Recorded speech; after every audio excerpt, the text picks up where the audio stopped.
you think about bodybuilding and translating the bodybuilding world to business development, when I was competing, you do a 12-week cut. 2 weeks out, I was doing an hour on the Stairmaster 3-4 times a week, as well as doing weight training like 7-8 times a week. When you're on the Stairmaster, the first 5 minutes you're thinking, I've got this. And then the next 5 minutes you're thinking, why have I started?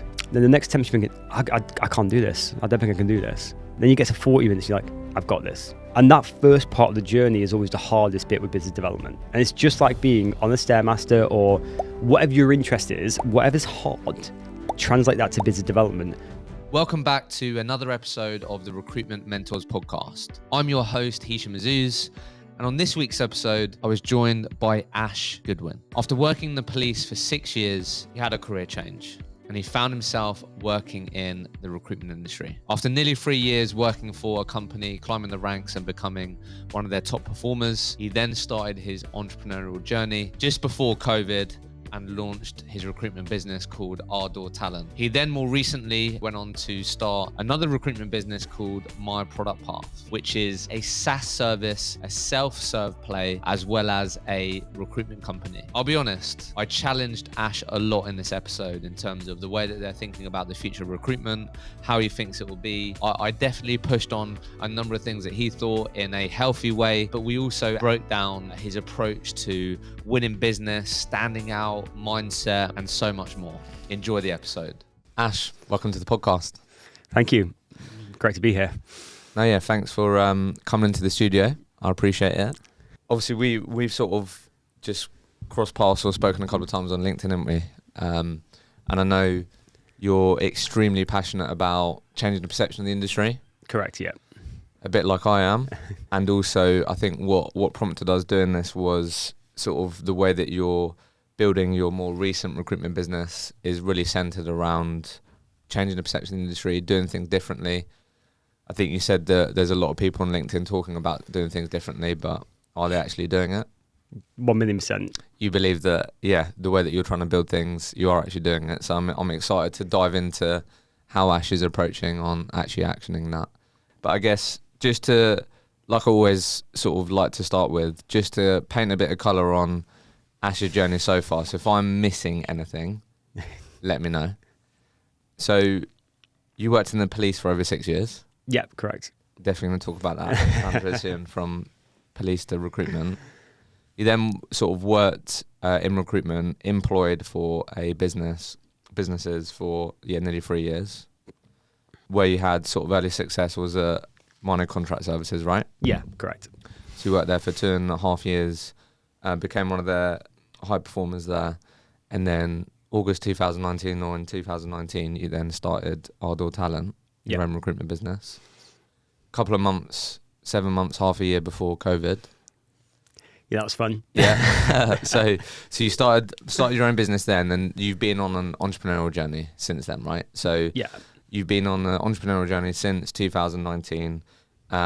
Initially started that with Ardor Talent, but then nearly 18 months ago, you started a other recruitment business called My Product Path with your co-founder, Sean, who's a product expert, worked in the product world for however many years.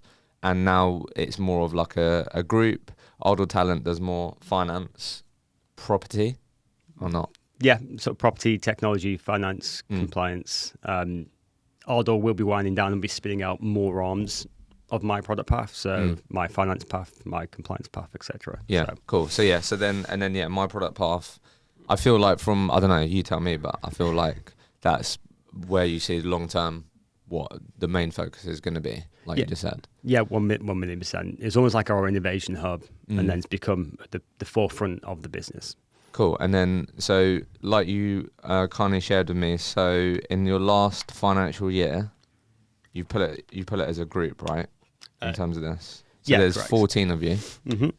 And then basically, combined group turnover in the last financial year, 1.4 million and 780 grand is in GP. And for My Product Path, specifically, just under 300 grand in gross profit. So I feel like, you've been on an interesting journey, right? Like things have evolved, met your co-founder, started that. So I'm really excited to get into this. And I think the way that we'll break this down is let's definitely talk about Ash, the recruiter, get into the detail of that, and then we'll dive into the entrepreneurial journey, things that you've had to learn, and we'll focus on that. But I guess where we always like to start, £1 million question, something you've probably thought about since having your own business. Yeah. What's Ash's take on what are the characteristics and traits that make up a highly successful recruiter in today's market? Let's start there. Yeah, I always love this question, and I'm going to answer it non-traditionally. So I've obviously listened to your podcast historically, and everyone says work ethic, etc. So one question I always ask at interview is, what is the greatest challenge you've overcome? And the reason why I ask that question is because I'm looking for resilience. It's a key factor of a successful recruiter. And once somebody understands the process of overcoming a challenge, they can translate that into recruitment, because in recruitment every single day we have challenges every single day thrown at us left, right and center. So resilience for me is a massive, massive factor. And that's coupled with discipline. Motivation will get you to start something, and discipline will get you to finish it. The person who's disciplined will always outwork and outbeat somebody who's just got a bit of motivation here and there. And I think that's the difference between a hard worker and somebody who works hard. There's two differences there. Someone can work hard for a period of time, but the hard worker who's disciplined can do the micro tasks and get to the macro level by doing that. And I think the third point I would go through here is a problem identifier and a problem solver. The job of a salesperson is to find pain points and needs and provide solutions for that. So someone who's really, really good at uncovering that is incredibly successful in recruitment, because fundamentally that's the job of a salesperson. So I think they're the three which I would identify as, I guess, the key characteristics. And just to add another one in there is the executor. I've had people in my business over the last couple of years who've had fantastic ideas, but can't execute. So having fantastic ideas, you need that in your company. You need somebody to challenge you from a continuous improvement perspective. However, when you compare them against the executor will provide better service and outbill the person with the good ideas, because the person with good ideas thinks that that's the only way to do it because it's their way. So I would take someone with 99% execution and 1% ideas over 99% ideas and 1% execution every single day of the week. So there's so many more to it, but they're the four things that I probably look for closely when I'm interviewing recruiters, because I know that I can use that and make them successful and bring the best out of them. So let me ask you then, Ash, what's been the biggest challenge that you've had to overcome? What, from recruitment or in business? Just if you was to be asked that question, how would you answer it? From a personal aspect, it was when I left the police to transition into a new career. I went through a real dark period, and you get an exclusive here because I've not spoken about this in public. Exclusive. But I went through a super dark period. From a mental aspect, I was completely lost. So the biggest challenge that I've overcome is learning how to walk away from a job which is fundamentally a career, moving to something which is the fitness industry, where everyone says you should follow your passion. I did that. I began to hate it. I resented the thing that I loved the most. I really hated it. I had no money. I was in a complete dark period, completely lost. So the biggest challenge that I overcome was overcoming the mental aspects of Ash, and then relearning who I was, having to relearn empathy. Because when you're in the police, you have you have empathy for people, but you have, like, bad stuff happens all the time. One of my friends came to me and said, my granddad passed away. And I went, okay, well, unfortunately, people die. Like, that's just part of life. I'm not a friend there. I'm a robot. So relearning the empathy side of things of life was really interesting. So from my perspective, it's overcoming the mental challenges of myself. That's the hardest thing I've ever done. When you come out the other side of it, you're fearless and you're so powerful. You're literally like Superman or woman, because no one putting the phone down on you can ever hurt you. It doesn't matter, does it? You've beaten yourself up enough mentally. The rest of it's fine. No, thank you for sharing that. I think a lot of people can find themselves in those moments. So if you don't mind, let's just talk about that for a sec, because I think this would be helpful for people. So being lost, like what did that actually look like? So are you talking about, you was in the police, which I'm assuming people around you, or sort of the people that you could look up to, had been doing it for over a decade, or it was like their entire life. and you obviously left that after 6 years. So was it, what the hell do I do now? And sort of dealing with those types of questions. So when I was in the police, I was one of the first people, not the first people, but I've always had businesses on the side. So when I was in the police, I got paid extra to do like modeling and Hollister stuff and all that great stuff. And then I started selling fitness plans, and then I sold makeup. And I was selling makeup. I was selling anything that I could do, and I was making more money from doing that than what I was in the police. And I knew it was the right time to leave the police because I wanted to live a life where I could be home to see my children.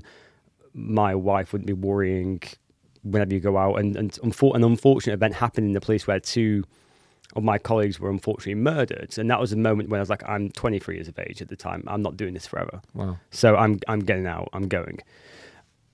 And it was kind of like when you leave and then you pursue your passion. I pursued fitness. It was my passion. I competed. I was onto a good thing. And when you start to hate your passion, it contradicts everything that everyone says where you should follow your passion. And it was more the aspect of thinking I had it figured out by following the fitness sector and realizing that just wasn't right. That's my personal passion, not my career passion, which are 2 different things. And then you just beat yourself up. You feel like you've failed. And I failed at like probably 3 or 4 different businesses, trying to create businesses during that period. And then I did the fitness sector, which it was a shoe-in. It was a dead cert. I had to be successful at it. It didn't work. It was working, but I was miserable. So it was more, I thought I was at the end of my journey with failure when I was actually at the start of the journey. And I had to just relearn myself. It's like an evolution period. Everyone goes through it. You have to learn about who you are and what you are. And then you become entirely content with yourself, and then you can move forward. But as you go through that journey, that period where you're lost and you don't know who you are, you don't know what your values are anymore, you just completely, like, you just can't see through to what, like, the end of the road.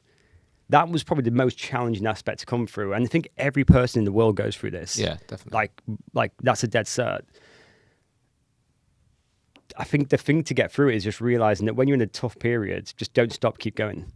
Take a moment to reflect, look at your good points and bad points, but keep moving forward.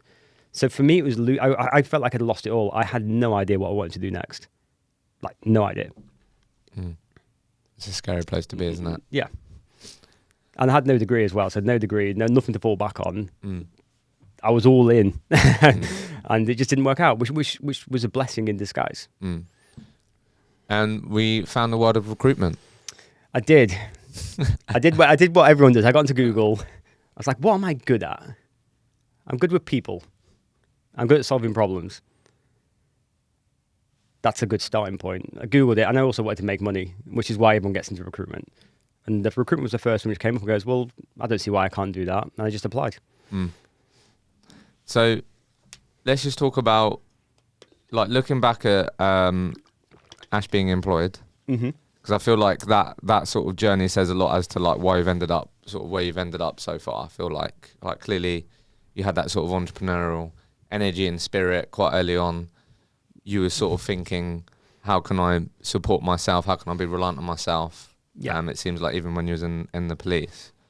So I think that goes back to being a kid. Like, I think it all starts there. It's the old cliche, selling stuff and selling cigarettes, sweets, washing cars, getting your mate to wash your cars with you and taking half the money. Like, the whole journey there. It started there, but entrepreneurialism, when I was, 20 years ago, we didn't have social media. So you didn't really know if it's inherent in you. You didn't know it back then. So that's why I went to the police to learn discipline.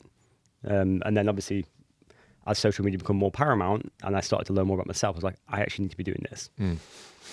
So with what did you, like, looking back, what did you, where did you struggle the most when you was employed in, like, so obviously you worked at, how do you pronounce it, Marne or? Maine. Yeah. What were some of your biggest challenges early on in that business? Because is it contract or is it perm? Both. So yeah, Maine are a great company. They do lots in engineering and defense, and my job was to come in and actually help shape and grow a technology desk. The CEO, Gary, he's a fantastic guy. He's a really good leader. I think I'm a hard person to manage. I'm so self-sufficient. You can leave me alone. I'll go and do it. I'll grow something and I'll do something fantastic. I'm easy in terms of to manage from that aspect, but I'm hard in terms of like, I will always push continuous improvement. I will, because I want to work for the best company possible. And I think the biggest, I guess, challenge there was understanding. It took me a couple of years to figure this out, that my vision and their vision was different. And that's okay. It just meant that my vision didn't align with their vision anymore. So it's more the vision aspect, which is the reason why I kind of left. It's because I kind of saw recruitment going a different avenue to what they did. And that was okay, because their business wasn't fit for my purpose long term. It was fit for their purpose. And because obviously I wrote down when we prepared for this that you became one of the top performers quite quickly. Yeah, correct. A big part of that, from what you shared with me, was around how you got good at winning new business, building partnerships, something that you said you feel you're great at. Yeah. So why were you able to get some sort of early success on the business development side, do you think? Why was you able to do that? A lot of people struggle with that. Yeah, it's a good question. I mean, when I left, the turnover of the business unit was 2.6 million, and that's in a 2.5 year period. So it was quick success. What I realized I was very good at, it's the ability to be ruthlessly tenacious. So if you think about bodybuilding and translating the bodybuilding world to business development, when I was competing, you do a 12-week cut. And I think it's like 2 weeks out, I was doing 1,000 calories on the Stairmaster, an hour on the Stairmaster, 3-4 times a week, as well as doing weight training like 7-8 times a week. And then you're on like 1,500 calories. It was ruthless. When you go through the period, and this is interesting because I use this as an analogy to my consultants, is translating a process which works into business development. When you're on the Stairmaster, the first 5 minutes you're thinking, I've got this. Well, most people are thinking, I've got this. And then the next 5 minutes you're thinking, why have I started? Then the next 10 minutes you're thinking, I can't do this. I don't think I can do this. And then you get halfway thinking, I just want to start, but can I get going? Then you get to 40 minutes, you're like, I've got this. And that first part of the journey is always the hardest bit with business development. And it's just like being on a Stairmaster or whatever your interest is, whatever's hard, translate that to business development. And with business development, it's initially a numbers game. My mission was to bring on as many clients as I could in the fastest period possible. I brought on a travel company, which almost changed my life. As a travel company and as a financial services company, there's two different stories. But the travel company, right funding, right time, and my ability to build relationships off the back of just, I guess, being myself, that's how I won the business. And then it was not only that, it was taking them out to dinner, landing them, expanding them, getting introduced to the next person, then the next person, and then the next person. But fundamentally, you're the problem solver. They know they come to me, I will work through the night, I'll work over the weekends, I will get the job done so that they can grow their business and they can grow their teams. So it's a mixture of being reliable, tenacious, consistent, and understanding what they want. So understanding what the hiring manager actually wants versus what you think that they want.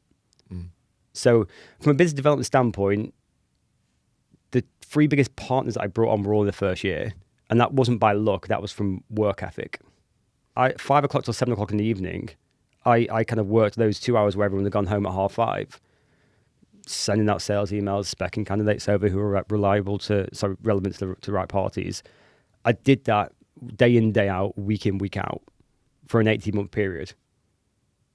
And that's kind of what helped to grow the business. I outworked everybody else in the office. So if it's cool with you, we've spoken a lot about this recently on the podcast, and I think people have really appreciated it. So you can maybe take experiences of now with my product path or more with your own business. But I guess I really like the way that you broke down that Stairmaster experience. Like, I think a lot of people relate to that. Like you said, I think it is so true. Those first 5 minutes, you've got it. Then after that, you're like, why the fuck have I done this? I couldn't relate more. So that makes complete sense. So I guess like taking that then into the business development context, I think that makes complete sense. So I guess what does Ash's like business development strategy now look like? Do you know what I mean? So and we can break that down where you're making sure you do the things even though you may not want to be doing them, or just how that translates? It'd be good to just get your perspective on that, or how you now approach things, because I think this will be really helpful for people. So let's just say, I don't know, now with My Product Path, you've got 10 dream clients, you know who they are, you feel like you can solve their problems, add tremendous amounts of value to them. What is Ash's strategy that, like you said, sometimes you may not want to do it, but you know you need to do it to take those people from not knowing who you are to having that first meeting with you, where you get the opportunity to sort of showcase, this is what I'm about, this is why I'm someone that's reliable.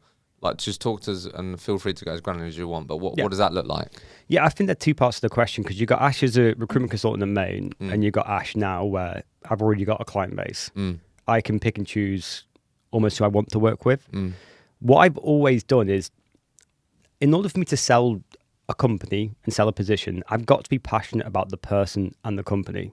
So first and foremost, I'm looking at, okay, which companies are doing things, in my opinion, ethically in the correct way. I don't want to be partnering with companies where you hear horror stories about people leaving after 4 or 5 months continuously, not just anomalies, continuously. So my business development plan is now more, okay, who can I add value to and who can add value to me? It's a two-way street, business development is. And when you start out, you always think it's a one-way street because you put the senior people on a pedestal. You do. Back here, it was the micro steps. It was hitting the KPIs, hitting the numbers. It is a numbers game. It's getting people to, it's been planned. So planning is super critical to being successful in recruitment. 4 till 5 every day I'll be planning. 5 till 7, I'll be doing all my sales emails, specking CVs. 9 to 11 every single day, I'll be calling. I'd have a targeted list in specific industries that you call. Now, when people get into recruitment, they say, I want to work in the sports industry because gaming's really cool, or whatever it is. Just kind of, that's kind of what they say. I ended up in travel, and then ended up in data, and then SaaS. Like, there are industries I didn't even think about, but it's where I got the results. And then you build almost a business off the back of it. If I'm working with a FTSE listed business, who one of the biggest companies in the world, which we've worked with for the last 7 years, I'm going to use them to market out to other companies. Because it's a clever way to do business, and people want to work with the best. They do, and if they know you're delivering talent to those companies. So I think when you're starting out, you almost go for everything, and then it's like the sales funnel. You start with everything, and then you get to this stage here, like, okay, now I'm at this stage here now where I'm like, okay, who do I want to work with? Why should I reach out to them? Because people reach out to me now. So it's almost my BD plan is now a two-way street versus, how is my product path going to benefit this company in the future? Because we're not right to work with everybody. At the start of your journey, you want to work with everybody, and that's part of business. So my business plan now is more structured around how we can add value. I still cold call. I actually personally love it. I really like it. I'm sat there with the lads in the office and the girls in the office cold calling. So it's more having a structured plan, but having a plan which is long term. I'm talking 5 years down the line. Which of these customers do we want to be working with? What products are they building which are really cool? How can we supply the people to build those products out? Because I'm going to probably use that product, and so you feel quite proud of the fact you supplied the right people. So my business plan now is more around that. But back when I first started, it was more around volume, numbers, where can you get the wins quicker? At month 10, I learned how to win exclusivity, and that's what changed my career in recruitment. You learned how to win exclusivity? Yeah. I won a director of IT exclusive role with a company in Leicester. It's a company called Cambridge Counties Bank. Fantastic business. I've worked with them for a long time. And I won exclusivity on that one role. And I came out and I realized what my worth was. And then when you do that in recruitment, you don't settle for competing against 5 companies anymore. You've done it once. You can do the process over and over and over and over. Well, let's talk about that then. I think that'd be helpful. Yeah. Let me ask you this, maybe this will bring it out. But what was Ash doing so I'm assuming, did you sort of ask for exclusivity in the client meeting? Yeah. Okay, cool.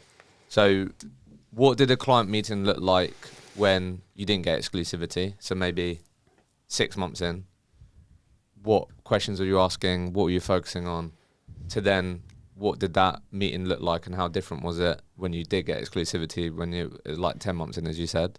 What were like the main differences? Like, I'd be interested, because I think that'll bring to life the different types of questions you're asking, what you're focusing on, rather than what you ended up focusing on when you walked away, understanding your worth with exclusivity, and like you said, that sort of changed your career. So, yeah, how different were the meetings?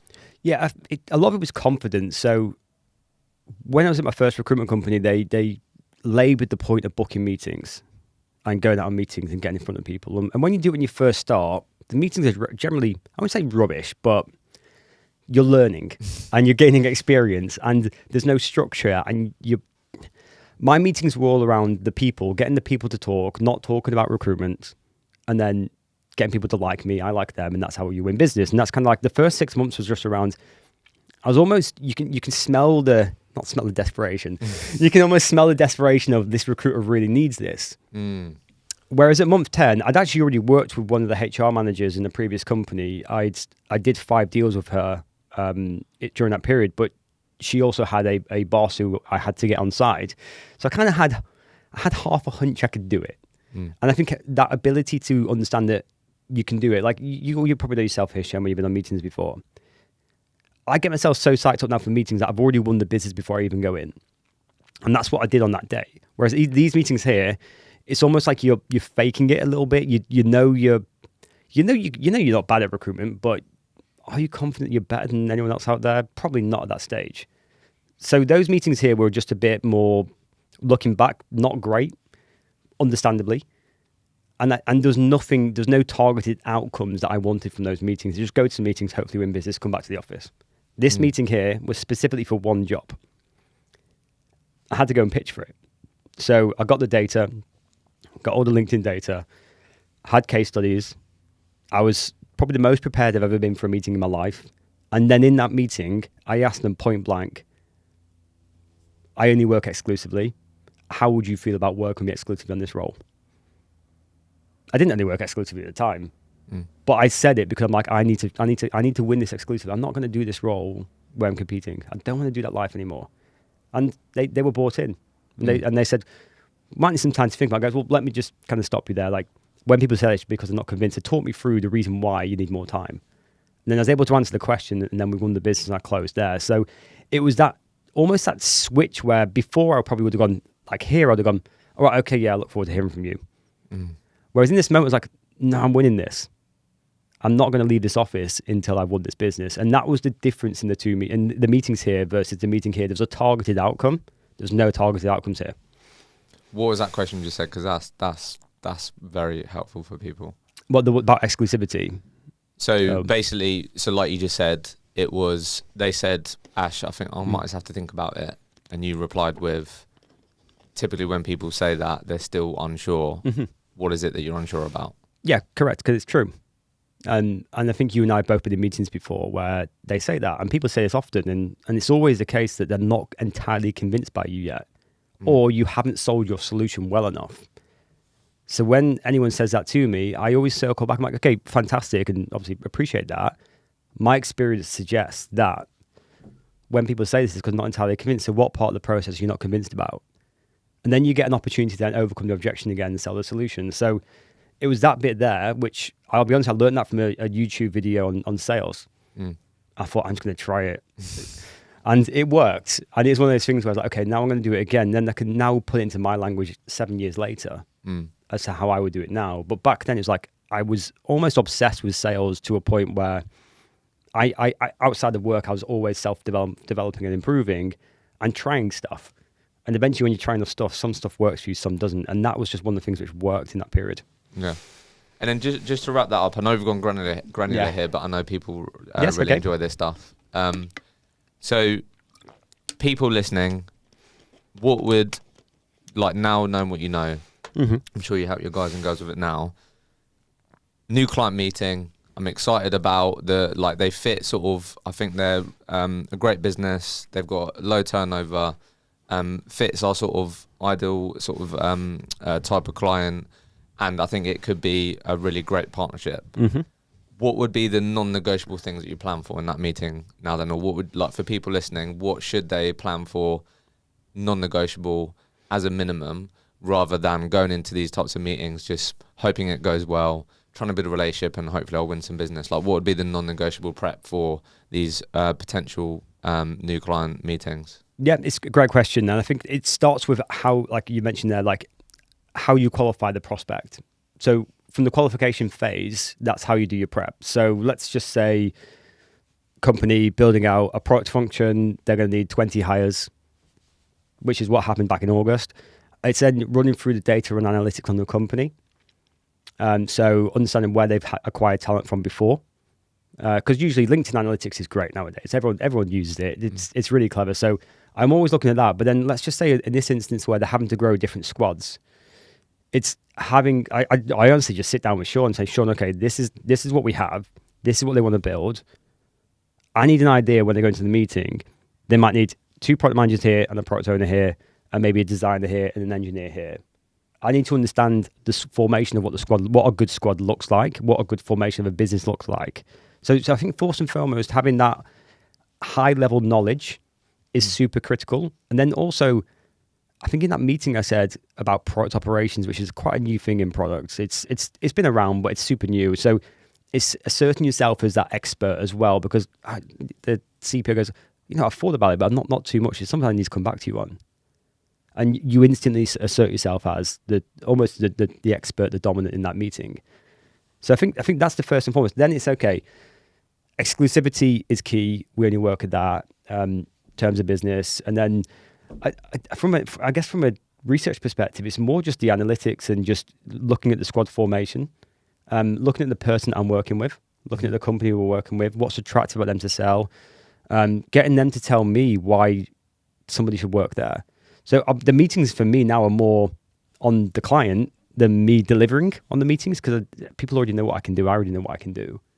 So it's almost kind of like the prep is there. The rest of it's in that meeting. You're finding out, are they the right partner for me? Ethically, are they the right partner for me? From a values perspective, do they fit?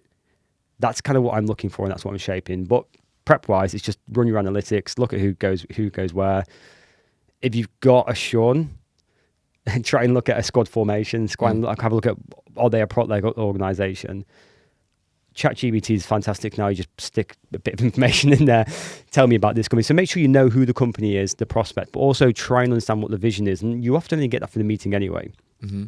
Okay, so just quickly, so non-negotiable then would be, I go into client meeting and I would be able to articulate or understand that.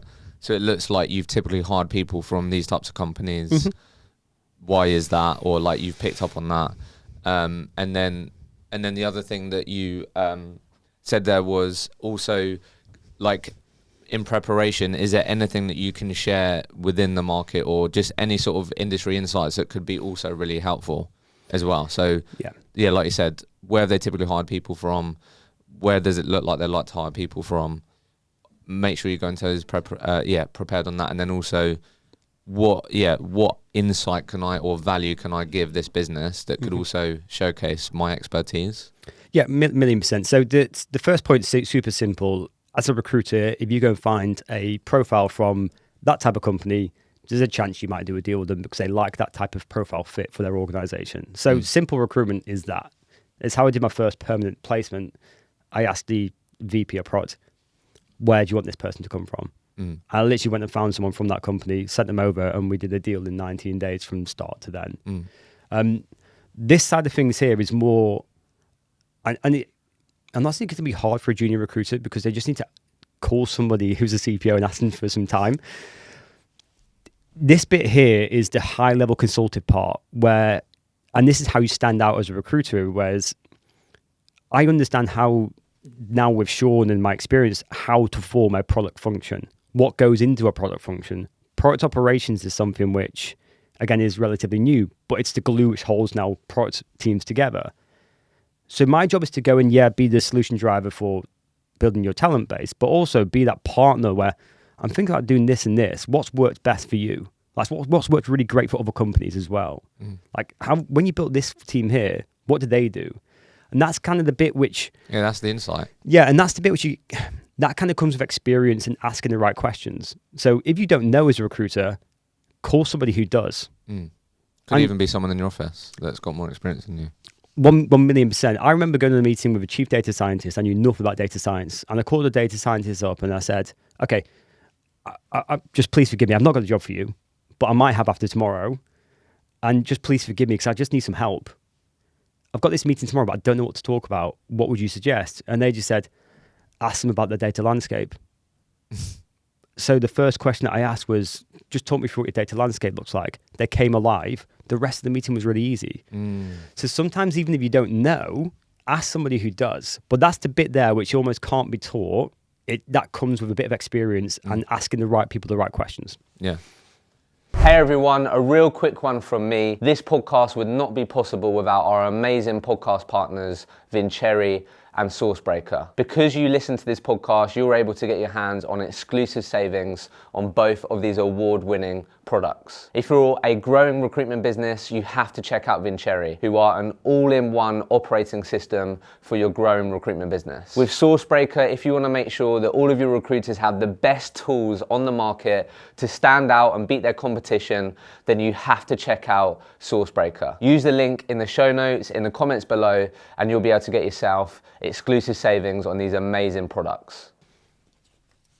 So let's talk about this entrepreneurial journey then. I know we went on a few different tangents, but I enjoyed it. So why don't we just dive straight into like my product path? Because I know I feel like that's what you're really excited about. Obviously, you started your recruitment entrepreneurial journey with Idle Talent, right? Yeah. So why don't we just dive straight into my product path? So firstly, like how would you describe my product path? Firstly, like let's just start there, and then I'm going to hit you with some questions. It's always a good question when people ask me this. I think from a visionary perspective, and I obviously started this when you started this podcast. You suggested that everyone wants to change recruitment. Everyone's talking about it, but no one's actually doing it. We've been doing it behind the scenes, but not talking about it. So just providing a good service and the partnership approach is a minimum requirement of a successful recruiter now. That's not change. That really isn't change. What we're doing at my product and how I describe us is we're wrapping technology around people to create change in a sector, which is a fantastic sector. It's a sector that I'm passionate about and that I love. And it's a sector which can make or break companies. So we're a SaaS-driven organization that every money that we make, every fee that we make, we put back into the technology. We put back into the people. So we're a tech for good SaaS organization who is streamlining recruitment services and to build fantastic product and technology teams. I think that's probably the easiest way to describe us without getting too deep. I know we're going to go into detail shortly, but no, that's fine. It's probably the best way to describe us. So that's the vision. But let's keep it real, right? So, but like so far, that's the vision. But most of the revenue so far has come from recruitment. Yeah, doing deals. Yeah, we're building the technology via the use of that. And here's the interesting thing. So self-serve is, from a consumer behavior standpoint, self-service is ever growing every year. I think I read this stat that 86% of behavior in supermarkets, for example, is self-service nowadays. Everyone uses kiosks. Not sure last time you went to the supermarket, but I assume you may have used a kiosk. It depends how big the shop is. Yeah, so but that's part of it. And when you look at COVID, the QR codes, everyone orders via QR codes now, or they were. A lot of the stuff we do, and a lot of the people that are going to be hiring managers over the next decade, it's going to be self-service. However, self-service isn't the only answer. Hence why when you go to a restaurant, you've got the self-serve aspects, but you've got the people there to help deliver it. So it's kind of, you've got to combine those two aspects to make that change and make it work. Yeah. So what I just wanted to get your thoughts on, because I thought this was interesting. Why have you sort of really lent into like saving money, fixed fee? Because like on your website you've got two clear pricing structures. Standard cost $6,000, following process, recruitment interview by a product recruitment expert, culture assessment, self-assessment, CV submission. I think that's up to a certain salary. What salary is that up to? Up to 100,000, and anything after that, it's a percentage. Yeah, and then executive, you got 10K, following process, recruitment expert interview, culture assessment, psych assessment, role specific assessment. You're interviewed by a CPO, background checks. Oh, sorry, that one's 100. The other one's 70. Yeah, so up to 70. Yeah. Then the other one's 100. Then after 100, it's a percentage. And we've actually got one for now for below 70. And the fundamental. Why have you done that? Disruption. Okay. To be frank, it's disruption. When you use technology correctly, you always have a great talent pool of people, of product people, which means that we actually do more deals off the back of this pricing model. So I'm going to break down one customer that we have. They're my longest standing customer, and we've been utilizing this process with them. We saved them £84,000 last year on recruitment. Mm-hmm. We reduced the time to hire on their roles by 11 days. And we've increased retention. And we've actually made more money over the last year than we did for the previous year. And we've reduced the consultant's time in doing the roles. And the reason why we're able to do that is because we're plugged into the hiring roadmap. So we can almost pipeline talent in advance for the partners. So the reason why we've done that is to disrupt the sector. That's kind of one example of a customer that we've worked with for a long time. We've just been competing with a digital agency who we all know in the marketplace and two other companies for a new fintech company, one of the largest pre-seed rounds in fintech history in the UK. They're working with us exclusively now. They're working with us first, and they've got rid of the other two agencies. And when you look at our competitors, we are now starting to win the business from them. One, because of the cost, right? We're in a recession right now. And if any recruiter thinks that they can still charge 20 to 30% fees in a recession and think they're going to do as much business as what they have over the last 2 or 3 years, they're in a dreamland because people are not going to spend that. They're looking at ways to cut costs. That's why, unfortunately, the talent acquisition teams in most companies have been cut first. It sucks. It really sucks. However, the pricing model we've generated is the longer term vision that nobody sees yet. This is 2, 3, 4, 5 years down the line because our pricing model won't change. We'll create different SaaS models, but it won't change. So we're increasing quality whilst driving down costs, and that's disruption. But surely, like this is what I wanted to ask you about, because if you're being chosen over price, is that where you want to start the relationship? It's like not, I'm using Ash's business because they're cheaper.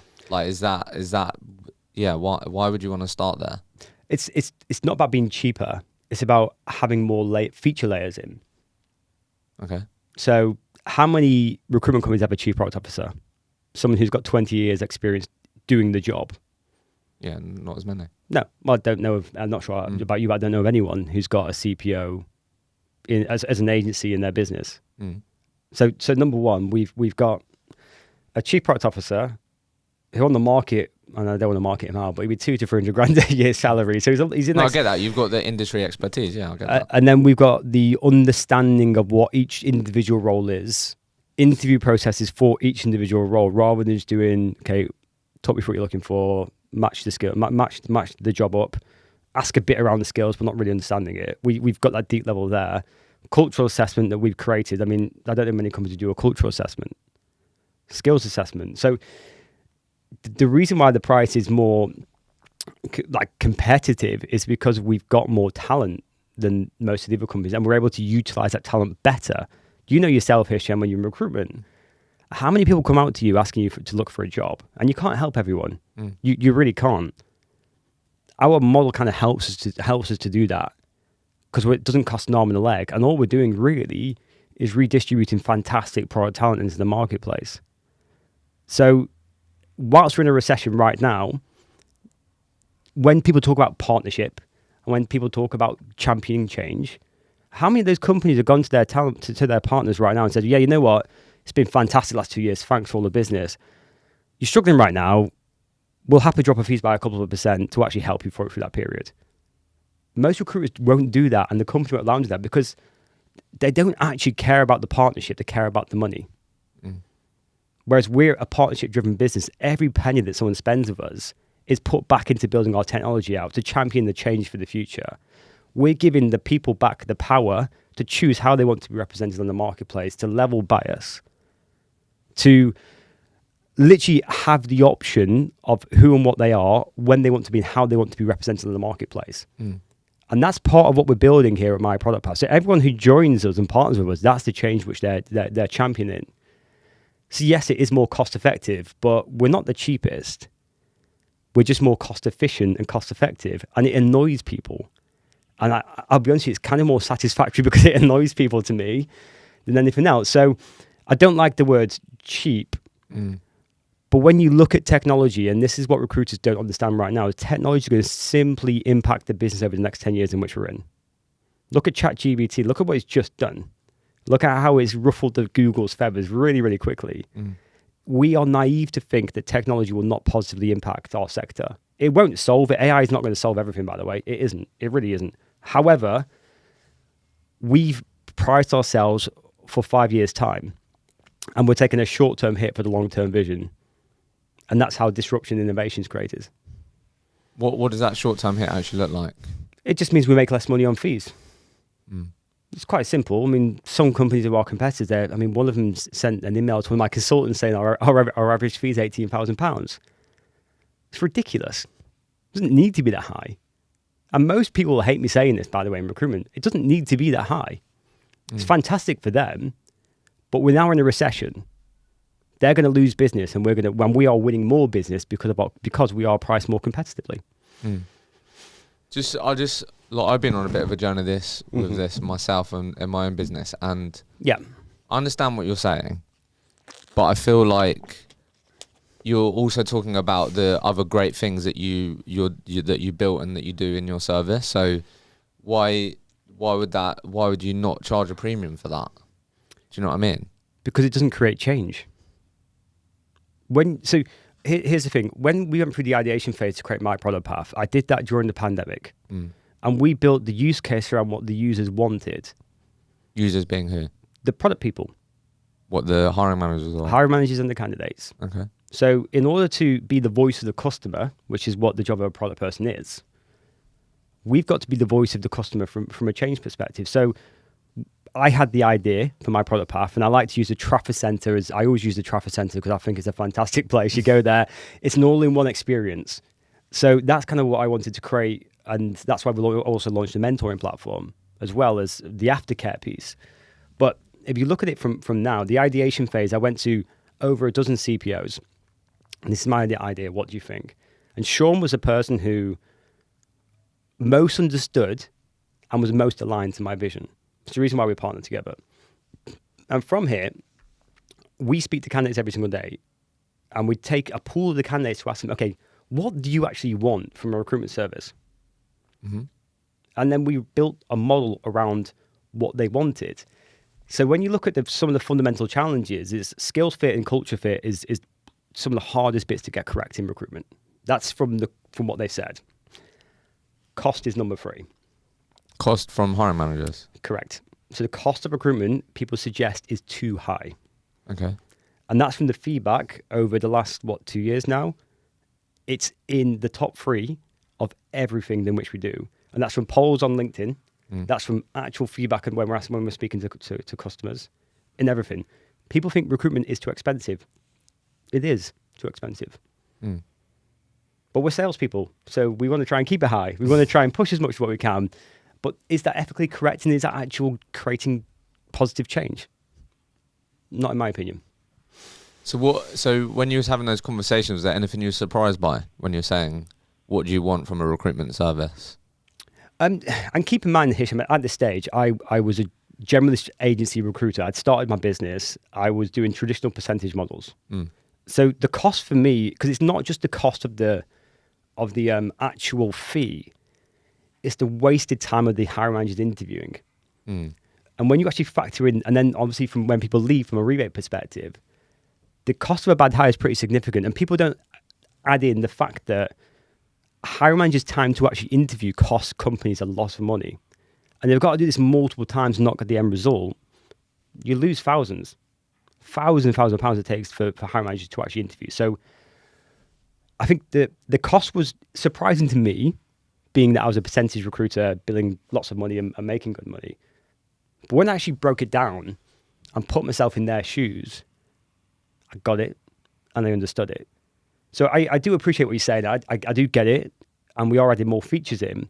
But why adding the features in is because it's what the users want. No, yeah, I get that. And how many recruiters, and you speak to a lot of them, I've started a business and actually asked people what they want. We do what's right for us because it's to make money, and it's to start a business, and it's because you can make more money doing that. But how many have actually gone to it, actually, okay, what do you actually want from a service? How do you want to be presented? That's a great exercise. You'll know better than me, but I don't know of many who actually go and do that. No, look, I'm a big believer of that. One of the values in my company is customer obsessed, and the way that I've gone about building the business that I'm building is with actual feedback from paying customers and their feedback. What do they want more of? What do they think isn't so great? Like I totally get that. I think I'm just challenging you a bit on it because, like, I just think, I think you've obviously explained. You've explained your approach, and I completely understand. You're creating a service that people want, rather than just thinking what's best for us. Like I totally get that. I just found it interesting that it looked like you really led with price when you're creating something that more people actually want. And I think recruitment doesn't have a good reputation, and if you start relationships with, like I said, you may not want to be like the word cheaper, but if the internal conversations are, we're going to use my product path, they're a lot cheaper than the others. Yeah, which happens. Like, is that not just a quick race to the bottom? Do you know what I mean? And like, is that how we're going to level up the perception of our industry, that we just use the cheapest, you know? But I think I understand the thought process here is like, because typically you'll hear people that charge and work 10%, are just spray and pray, shit service, all that, right? But it sounds like you're charging less, but you're also building a product and a service that people actually want. So I'm assuming it's just boiled down to you are reducing the price, but you've reduced it to a price that you think is more fair, that you can actually build a business on, whilst also building a service around it that people actually want. Yeah, it's what the users want. So why am I building what I want? I'm not a product manager. Why did you end up on $6,000 then? Is there some science behind that? Or like the $6,000 and $10,000? It was the feedback from the customers. It's the feedback. And also, again, I go back to this word disruption. So I think first and foremost, the customer is at the heart of our journey. And the customer isn't just a client, it's the candidate. Everybody who interacts with us, they're at the heart of our journey, and we are building what is right for them. Are we going to make less money than other companies short term? Yes. Are we going to make more money long term? Yes. Because it's fundamental fact of long term strategy. And there's so many different analogies. Look at LeBron James investing into Liverpool. Long-term strategies, you're going to make lots of money. He got offered $15 million from McDonald's to go and do that. And he actually invested some money into a pizza chain. He's now making $40 million a year, or it's worth $40 million. It's longer-term strategy. And money isn't the forefront of my mind. Acquiring customers and providing good service obviously is at the forefront of my mind, because the more customers we acquire, the more disruption we make. So the pricing model, we've got 4, 6, 10K. If we're competing, we charge a percentage. I've got to make that clear, because we will turn it down, because we're not going to do it. But if we're competing against other companies, we will charge a percentage. Exec search is a percentage. That's high level. It's different recruitment than the generalist 0 to 100K. What's the typical percentage? If we're competing, it's 20%. Okay. So you only charge that pricing model when you're not competing? 1,000,000%. Because when it's exclusive or? So I'm my time's worth something still. Like I'm not going to be competing against people for minimal price. It doesn't work like that. But the price is based upon what the users want. So and I'll always come back to what the users want, because that's how the future of recruitment it is going to move that way. People don't like it. And we've been criticized by some rival companies, and I call them rival companies because they're bigger than us.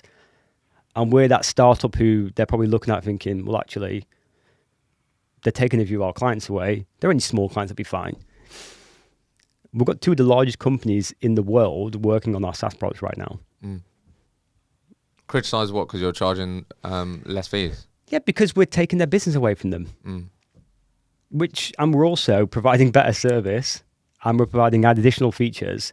And when you look at the first people that we ever placed in my product path 18 months ago, they're still at the same companies. One's been promoted. Like, it just comes down to doing the job correctly. If you do your job correctly as a recruiter, you don't worry about a 3-month rebate period. You don't really worry about anything, because you've done your job correctly. So we are more cost effective, but people don't see the vision yet. People don't understand that the technology is going to drive costs down. And if people think it's not, then they're living in the dreamland, because technology will disrupt our sector. It will. It's not going to solve everything. I always say to right from the start, it's not going to solve everything. You can't solve everything with technology. But why can't it improve it? Because it's not really improved the sector yet. We're still a million years away from like being anywhere near where we need to be. We're still probably stuck in the 90s. And we're waiting for that change to happen. So we're part of that change. And it is going to irritate a lot of the big agencies, because we're going to take business away from them and more for it. So the analogy that I used before with our biggest client, where we actually made more placements and did more money and actually reduced the consultant's time of delivery, that's the example we'll use, because it might seem like we're more cost effective, but we're more profitable at the same time. So I know we went on a tangent there, but I think that's like you're passionate about, like you said, doing things for the positive change. So I'm glad we spoke about that, and that's what I was just really curious to get your thoughts on, and your perspective on. So like, look, I think for me, it's just like fair play. I think I just wanted to understand why, that pricing piece, and you shared why that is, because I definitely don't think just being cheaper is the way that we're going to change the perception of our industry, and I know that isn't what you're doing. That isn't obviously what you're doing. No. And as you've said, we offer this pricing when we're working in partnership, when we're working exclusive, or we've got a partnership, and when we are competing, then that's when it's back to the traditional methods. And sorry, Hisham, just on that. And when you look at what I've seen, one agency who we would class as a competitor, they've just done an embedded talent model, which is cheaper than our fees. Yet we're an embedded talent partner to a degree, because it's a partnership approach, yet we charge our fees. So when people look at it being more cost effective, is it?